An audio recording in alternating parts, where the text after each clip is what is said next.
3 yolk Hollandaise and a 2 yolk mayonnaise. So I'm going to add my 3 yolks. Okay, aren't they pretty? That's an accomplishment, you know, when you can crack eggs and those yolks stay nice and plump. Now, the taller and more round the egg yolk, typically the fresher the egg. Okay. As the egg ages, the white breaks down and gets watery and thin, and so does the yolk. So you can always tell if an egg is really fresh because the yolk is going to stand up tall. Okay? If the yolk lays flat, the egg whites are real watery, that egg is not that fresh. Not that it's bad, but it just starts to break down. So these yolks are pretty good. They're standing up pretty nice and tall. Okay? Pretty nice. All right. Now what we're going to do is we are going to add a little bit of water to the yolks. This is a 2-ounce cup, so I'm going to add 1.5 ounces. A 1/2 ounce of water per egg yolk. Okay? Now what this is going to do is it's going to change the coagulation point of the egg yolk. Because if I put that's 212 degrees. Okay? And we know that if I put it on direct heat, it's a lot hotter than that, right? So the risk of scrambling my egg is great because the egg yolk is going to coagulate in the 150s. Okay? So I want to change the coagulation point so I can keep my egg yolks nice and smooth and light and fluffy and not scrambled. Now, I can do it over an open flame. I just have to be really skilled and good. I have to adjust the heat. I have to go on the heat, back off of the heat. On the heat, back off of the heat. It's kind of on off. If I leave it there too long, the eggs are going to scramble. Okay? So I even sometimes have to do that on a bain-marie or in a water bath. And mostly in kitchens you have a water bath or a bain-marie, and you just make your Hollandaise right over the bain-marie. Okay? It's safer that way. Not that you can't do it over open flame. So the first thing we want to do is we want to start to incorporate air. Okay? So right now we don't see a lot of air. Okay? But the minute I start taking this whisk, see all those bubbles already? See all the bubbles forming? Okay? That is expanding. That is incorporating air. So I'm going to increase my volume by just whipping first before I start to apply heat, because I want to get some volume in my eggs. Also, the air is going to cause it to get lighter in color. Okay? See how the volume's already increasing? The lightness.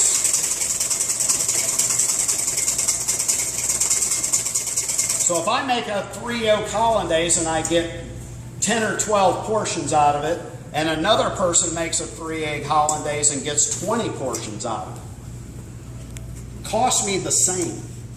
3 eggs. The same amount of fat. The only difference is the air I incorporated. So now I go from 12 portions to 20 portions. That's money. That's why I said if you can sell air, that's good profit. Okay? And all it takes is a little bit of application by whisking, incorporating air into it. Huh?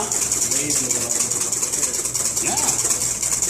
Well, when you look at meringue is mostly air, right?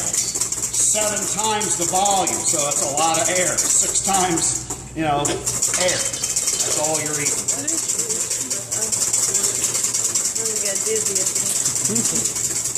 What's up? So, again, when you're whisking, what you want to try to do is try to avoid a lot of arm movement like this, okay? Because you're going to wear yourself out. You can really whisk with your wrist, okay?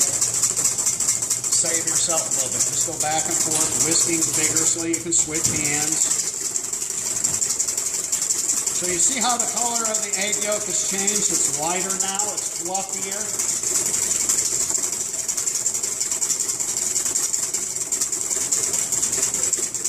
Our water is ready. Now we're going to add, again, if I had a reduction, I would add my reduction to this. Okay?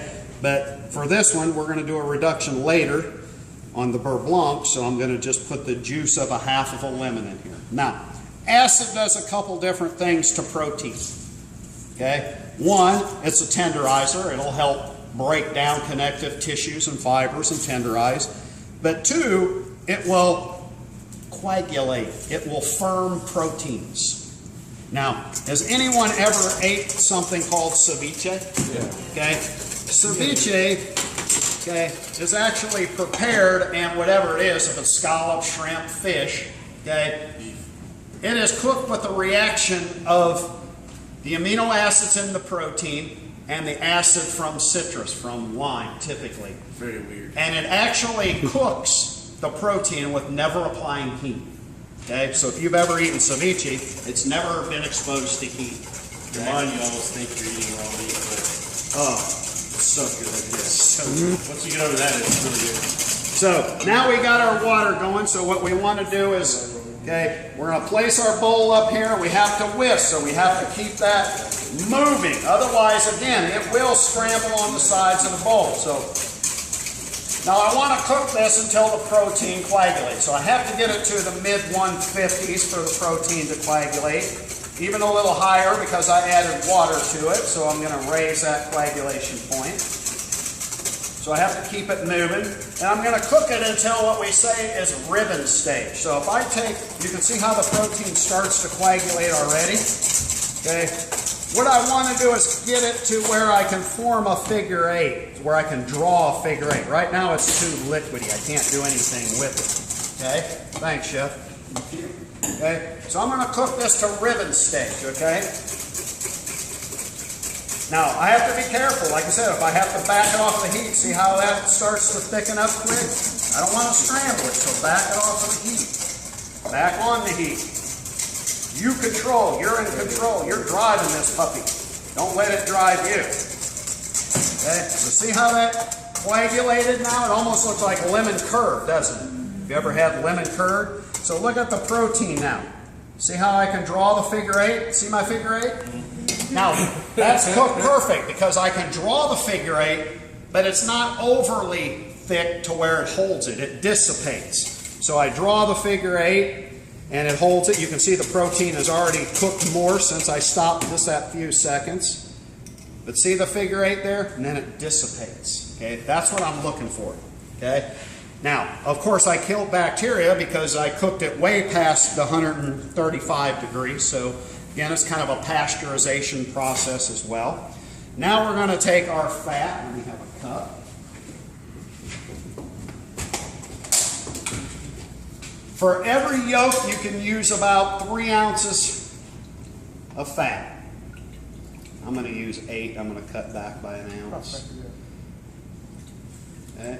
So 8 ounces of fat, 9 ounces of fat. Okay. So again, now I have my nice light fluffy egg mixture. Now I'm going to slowly start adding my oil, and I have to whisk. What I have to do is I have to break down the droplets of oil small enough so that they will stay suspended. Okay? Otherwise, if the oil is in too large of droplets, it will float to the top. So if I put oil in there, okay, see what happens to the oil? It just puddles right there, floats. But the minute I start mixing it, okay, well, what it's doing is it's dispersing that fat. So it's breaking those fat droplets into smaller pieces, so it's staying in suspension with the moisture, with the water that was in there. So I add fat slowly, enough to break it down. I don't want to add it all at once because I can't break it up fast enough. Now, one thing to know is the fat, either the butter here or the oil in the mayonnaise, is going to be the thickener. Water is the thinner. Remember I said water is a delusion, right? Water dilutes, okay? So I told you a consistency of sauce the other day. What is that word that I gave you? What is sauce consistency categorized? Starts with an N. Nappe. Nappe. N-A-P-P-E. Remember that word? Nappe. Nappe is sauce consistency. So sauce consistency, sauce should be semi-fluid, not watery, but it should not be too thick and pasty. And what I see a lot of times when people make Hollandaise is it's so pasty that when they put it on the egg, it just globs on. It's just globbed on top. It's sitting there. A perfect hollandaise will coat the egg and run down over the Canadian bacon and the English muffin, and you'll actually see the egg through the hollandaise. It's just a very thin glaze. It shouldn't be thick. And it's very simple to control it. It's just by a balance of moisture and fat. Now, once I get all this fat in here, I'm still not done, because now I have to get it to the proper consistency. So I have to balance it out. Because you can see that this is thickening up, right? Mm-hmm. You also have to take into consideration, this fat is warm. Okay? What happens to this fat when it cools? It solidifies. It solidifies. It turns to a solid. So if I allow this to sit at 70 degrees, this sauce is going to continually tighten up as the temperature of that fat cools down. So how do I keep that fat from doing that? Keep stirring. I have to keep it in a warm environment. I have to keep my fat in a warm environment. And this is what makes this sauce so vulnerable. This one is one of the highest risk of potential bacteria growth of any of the sauces we make. Okay? Because in order to keep this fluid enough so that the fat doesn't solidify, we must hold it at about 90 to 100 degrees. Ooh. Well, at 90 to 100 degrees, okay, that is prime breeding ground for bacteria. Okay? So this is why most places when they make hollandaise, they make it fresh, they make it last minute, they don't make large batches because it's quick to make. Okay? And again, I'm talking, but it's quick to make. And you never want to keep it more than 4 hours. 4 hours is the maximum length of time because, again, sitting at that temperature for 4 hours, the bacteria are now in the millions and billions. Okay? So, you see now, this fat's still hot, but this is not sauce consistency, right? That just kind of globbed on there, right? So in order to thin it, I'm going to add water. And I'm not going to add cold water because this is a hot sauce. So I'm going to add hot water to it. And watch how the consistency changes when I add water. Oh, wow. Changes a lot. So this is how you adjust your sauce to get it to the perfect sauce consistency.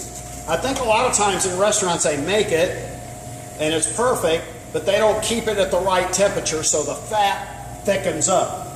So instead of adding some hot water and thinning it, they just blob a spoonful on the top of your eggs Benedict that looked like a seagull flew over and crapped. You know, that's what it looks like. You know, that's not very attractive. Okay? If you've had a good looking eggs Benedict with the appropriate sauce, it's a wonderful thing. I love eggs Benedict. Okay? So see how the water really just takes it down? Okay?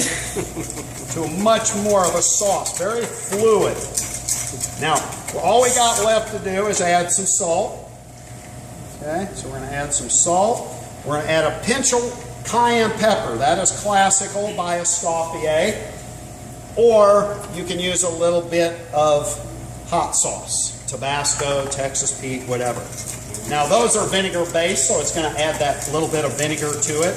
Some people don't want to see the orange specks, so they use hot sauce instead of cayenne.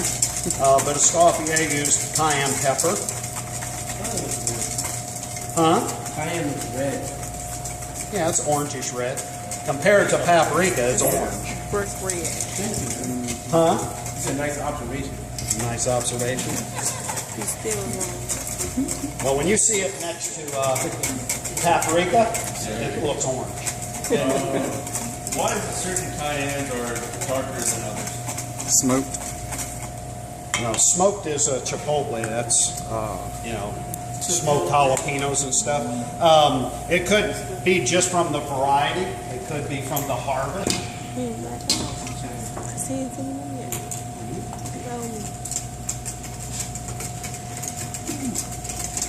That's not bad. Now again, this is one of those sauces that certain people do not like. It's very, very, you got the egg, you got the fat from the butter, so you're going to get a lot of rich butteriness, okay, which is going to coat your palate. And of course, you're going to get the acid from the lemon. Of course, if it was a wine reduction, it'd be a different characteristic. It wouldn't be so lemony. This would work beautiful on fish, okay? Work good on vegetables. Now again, this is a mother sauce. One of the small